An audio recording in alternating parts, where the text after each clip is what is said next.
Toda vez, bom dia, bom dia. Sempre esqueço do bendito microfone aqui. Como é que vocês estão? Curtiram a live de ontem? Vi como as pessoas comentaram. Hoje a gente vai falar um pouco no modelo de transição de fornecedor. Imagina que você tem um fornecedor antigo, ele está prestando um serviço ruim e você está no processo de transição. Foi lá, só recordando. Você já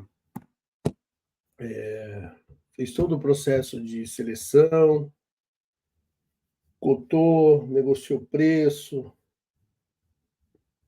trouxe o fornecedor para conversar, chegou nos finalistas e tomou a decisão. Aí tem um processo chamado transição de fornecedores. E como é que você faz isso? O fornecedor novo, ele tem que te apresentar um plano detalhado. As etapas, o que ele vai fazer, qual o tipo de serviço que ele vai assumir primeiro, em quanto tempo, com quantas pessoas, níveis de profissionais que ele vai ir. Isso é um fornecedor sério, né? Mas se você errou de novo e contratou o fornecedor errado de novo, aí você está numa situação bem complexa. Então, ele vai te entregar um documento. Você vai olhar esse documento detalhado, os tempos e movimentos. Pessoal, desculpa que eu acordei hoje com o nariz uma beleza. E você vai analisar se aquilo cabe dentro da tua empresa. Então, por exemplo,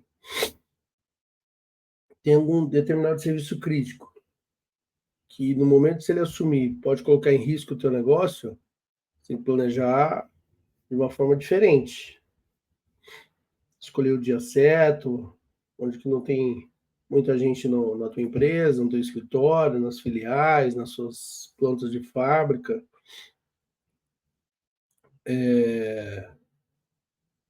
E montar uma janela muito bem estruturada para você fazer a migração desse serviço.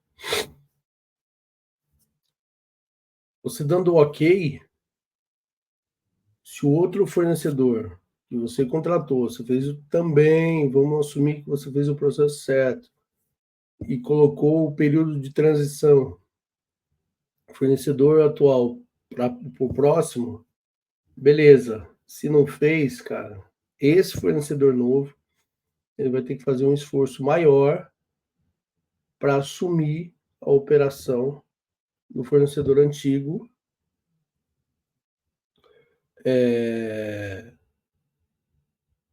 sem que a qualidade dos serviços caia, que é um negócio muito mais crítico. Já aconteceu comigo, inclusive. A hora de notificar o fornecedor antigo para ele sair, ele simplesmente abandonou a operação e foi embora. Nós tivemos que assumir, com todo o batalhão de gente, que a gente tinha uma curva de crescimento em número de recursos, a gente teve que colocar no T0.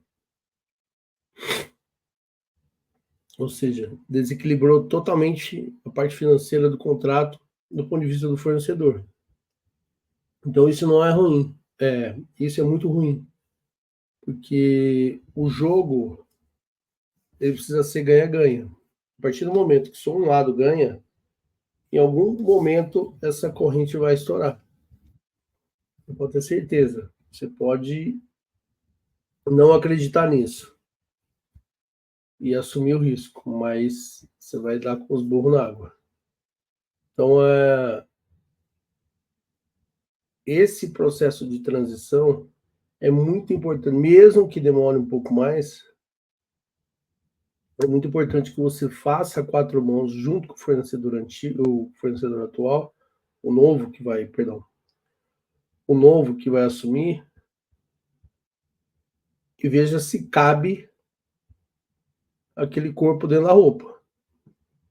Porque se o cara for muito agressivo, você pode ter algum tipo de problema no meio. Então você vai fazer a transição de algum serviço, seja sistema, seja fábrica de roupa, seja operação de hospital, que é terceirizado. Isso vale para tudo, mas especificamente essa semana a gente está falando de tecnologia. Mas vale para tudo. Qualquer transição de serviço, ela é complexa. Tem que ser muito bem planejado.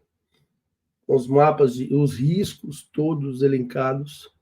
Se acontecer determinada situação, quais as ações que você precisa tomar, quem são as pessoas que estão envolvidas nessas ações, em quanto tempo precisa resolver aquele tipo de problema para que não tenha impacto na migração. Então, isso tudo precisa estar nesse documento, que é o plano de transição, que o fornecedor novo tem que fornecer. A maioria, cara, e aí parte dessa culpa é do tomador de serviço também. Cara, vocês merecem tomar porrada. Que fora a inexperiência de contratar serviço,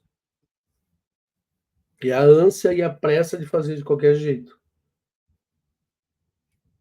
E aí vai dar merda. Certo que vai dar pau. Então, tem muita gente com falta de conhecimento sentada na cadeira errada, de tomador de serviço. A cadeira é muito grande para ele. Isso tem vários no mercado de tecnologia. O cara não tem a pegada de gerir um contrato. E, cara, para fazer gestão de contrato de projetos, fora o nível de conhecimento técnico, tem que ter aqui, ó, sangue na veia, bicho. Tem que ir para as cabeças. Não vai achar que você vai pegar manteiguinha na operação, cara. Você tem problema com gente, com o fornecedor, com os outros fornecedores que você terceiriza, com o cliente, com a própria tecnologia. Tem problema para tudo quanto é lado, cara. Aliás, nós nascemos para resolver problema. Então, veja, com esse plano de transição, você avisou o, o prestador de serviço anterior, cara, se prepara, que ele vai largar o paletó na rua. Você pode ter certeza. Ele vai começar a tirar gente, ele vai começar a capotar a tua operação, e aí que entra o fornecedor novo, com apetite de mostrar serviço. O processo de seleção do fornecedor novo tem que ser muito criterioso. Muito. Porque senão ele vai te deixar na mão. Ele vai te deixar na mão. Um outro ponto aqui, nesse processo de transição, que já aconteceu em época de tomador de serviço, você avisa o antigo, o novo está assumindo, no meio desse processo que ele está assumindo, ele vê que o buraco é muito mais embaixo e fala que ele precisa sair, ele quer sair. Cara, pensa no caos. Pensa no caos que você vai arrumar para a tua operação.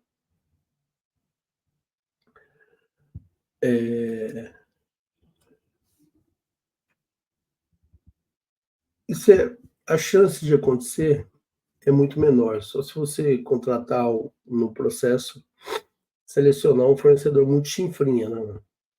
Porque se você fez o processo correto, colocou os pesos corretos e foi ao mercado já com as referências, é difícil dar pau. Difícil. No processo de seleção e no processo de transição. Dificilmente ele vai te deixar na mão.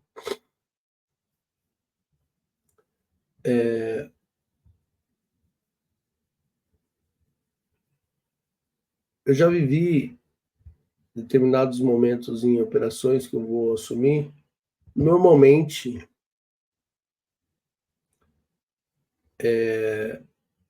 são sempre os mesmos problemas.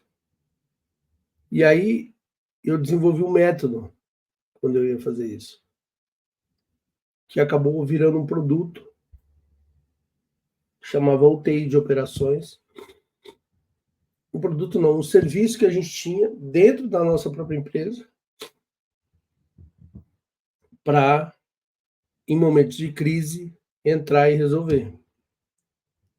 Por exemplo, a gente acabou de assumir determinada operação, ou está no meio do processo de transição, e está muito complexo. Eles acionavam essa área, que fazia parte de uma das áreas que estava sob meu guarda-chuva. A gente entrava, já com o método pronto, do tipo, identifica quais os principais problemas, rapidamente. É coisa de semanas, meses, não. Rápido, 2, 3 dias. Saía com um plano de ação que chamava os Quick Wins, que são coisas rápidas, implementáveis, e que dava resultado muito rápido. Por exemplo, você tem, lá no meio da operação, você tem 3, 4 pessoas que não performa. Cara, no meio do processo de transição, pega pessoas melhores, coloca ali e manda essas pessoas embora. Tira fora da operação. E aí te dá tempo, na tua retaguarda, da área de gente, e te auxiliando na contratação de novos profissionais para você repor. Porque aquela equipe que entrou é a tropa de elite, são os melhores caras que você tem. Que já conhece a empresa, já conhece o processo, já sabe caminhar dentro da empresa.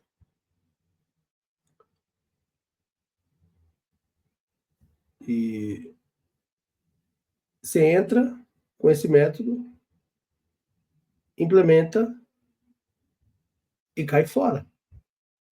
E aí deixa quem vai tocar a operação para tocar a operação. Então, normalmente as empresas fazem, que para mim eu não concordo muito, que eles têm uma equipe de transição. A equipe de transição vai, assume, a operação faz toda a transição do prestador antigo para o novo, e depois passa para a operação tocar. Cara, você tem um hiato entre 3 equipes. O que eu fazia antes? Depois eu acabei com isso, as operações, pelo menos que eu assumia, se eu fosse assumir, a equipe de transição já era minha. Eu já ia ficar no projeto. Então eu fazia a transição e imediatamente já assumia a operação.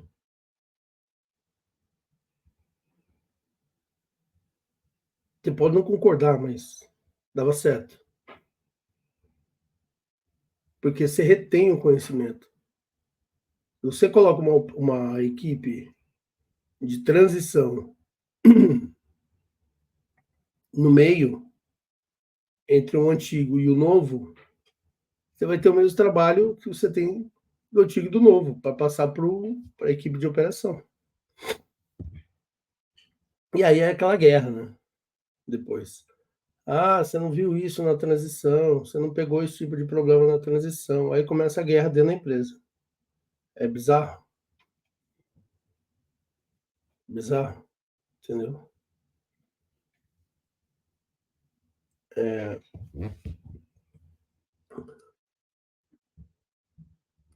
tentando fazer um chaveamento aqui, mas ele não vai funcionar. Eu queria ver se a gente conseguir aumentar minha tela aqui, mas tudo bem. Vou voltar aqui. Entende como é que esse processo de transição, tanto para o cliente que está recebendo o serviço, como para quem está assumindo, é um grande desafio. Porque quem está tomando o serviço tem que saber fazer esse tipo de transição, saber o que cobrar do fornecedor, que não tem nenhuma ciência de foguete, é um documento que consta um plano de como ele vai assumir a operação. O que precisa ter nesse plano? Precisa ter toda a estratégia de migração, ou seja, quais serviços ele vai assumir, quais os tempos e movimentos, com quais equipes, mapa de riscos, os principais riscos que podem acontecer, um plano de resolução desses riscos, quem ele vai ter que acionar caso aquele risco aconteça, em quanto tempo estimado ele resolve aquele tipo de problema, para não ter impacto no processo de transição. Isso precisa estar no plano. Quanto mais detalhado tiver, mais visibilidade você vai ter da transição. Então, o que eu gosto de fazer? Quando eu entrego o plano, todas as atividades elencadas no nível de detalhe maior possível com as datas. Porque você checa linha a linha, vira quase um checklist. É difícil errar, difícil você esquecer a atividade. E aí, de novo, né? Quanto mais experiente, mais cagada faz. Ou seja, se você negligenciar esse plano, certamente tua transição vai ser um caos. Estou vendo se eu conseguir pegar um. Não.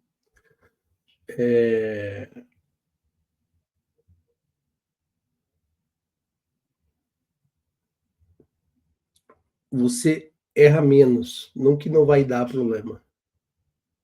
Se você errar, você sabe como corrigir a rota rapidamente e colocar o teu plano em execução, ou alguma ação de contorno em execução. Às vezes, a peça-chave, o recurso-chave, que está realizando a transição, fica doente, pede demissão, qualquer tipo de problema que aconteça no meio, você tem que saber quem que você vai colocar no lugar.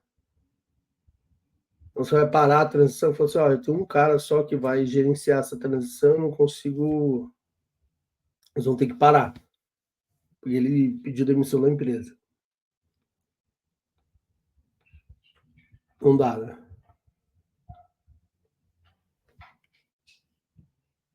Eu vejo muito gestor de tecnologia ficar 30 mil pés, também não estou dizendo que é errado, mas você vai pagar pelo preço.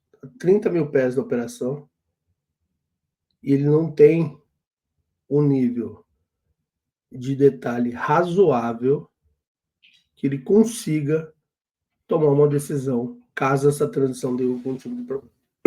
Isso vale para os dois, tá?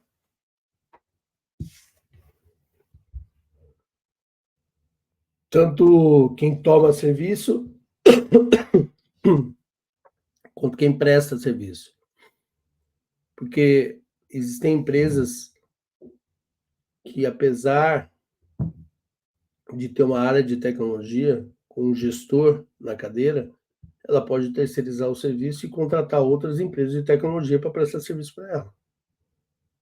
Que é isso que a gente está falando. Que é a terceirização do serviço de tecnologia. Então, veja, quando eu falo do lado quem está tomando o serviço não faz a mínima ideia do que está fazendo, acontece e demais no mercado. Tem um monte de aventureiro, como outras profissões. Mas nessa, ele pode fechar a tua empresa, cara. Por um período. Entendeu? Se ele contratou um prestador de serviço ruim, e esse prestador de serviço, por algum momento, fez uma barbeiragem no meio, ele pode colocar o teu negócio em risco. E vai colocar. Eu já vi várias situações. em transições de contrato, o prestador de serviço não dá conta e capota. E você tem que ter o plano B. Então você vai junto. Entendeu? Bem, de novo, vou repetir aqui. Eu estou fazendo lives mais curtas, menores, onde o conteúdo que eu estou passando, você consegue aplicar ele no teu dia a dia rapidamente. Por exemplo, hoje, a gente sai daqui com qual mensagem? De como você fazer um plano de transição ou como você receber um plano de transição do seu fornecedor. Entende? Como é que elas dão mais resultados, isso na minha opinião, do que aulas de 2 horas falando, e aí a pessoa tem que assistir a live inteira para ter o conteúdo que ela precisa. Então aqui eu vou deixar o tema da live exatamente o que a gente vai falar. E aí, se te interessa, clica e assiste. Beleza? Bom dia a todos, bom sábado e até amanhã. Valeu!